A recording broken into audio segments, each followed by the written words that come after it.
Good morning. চলে এসেছি আমার সোনার সংসার রান্নাঘরে। আজকে আমি করছি কাবলি ছোলার ঘুগনি। প্রথমে আমি এখানে গরম তেলে সাদা জিরে ফোড়ন দিয়ে, তেজপাতা ফোড়ন দিয়ে, শুকনো লঙ্কা ফোড়ন দিয়ে এখানে আমি সেদ্ধ করা আলু আর কাবলি ছোলা দিয়ে স্বাদ মতো নুন হলুদ দিয়ে নাড়াচাড়া করে একে একে গ্রেট করা আদা, রসুন, পেঁয়াজ, টমেটো সব কিছুই ভালো করে পেস্ট করে এখানে দিয়ে, এখানে জিরে ধনে গুঁড়ো দিয়ে আর কাশ্মীরি লঙ্কার গুঁড়ো সব কিছু দিয়ে ভালো মতন কষিয়ে নিয়ে সামান্য একটু জল দিয়ে নাড়াচাড়া করে ঢেকে দিয়েছি। এখন ঢাকনা তুলে আমি কাঁচা লঙ্কা দিয়ে নিয়েছি। এখন আমি নামানোর আগে দিব উপর থেকে গরম মশলার গুঁড়ো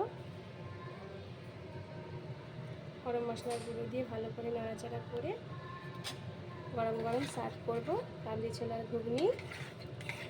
এটা পরোটা বা রুটি দিয়ে খুব ভালো লাগে খেতে। তোমরা চটপট বানিয়ে ফেলো। টাটা।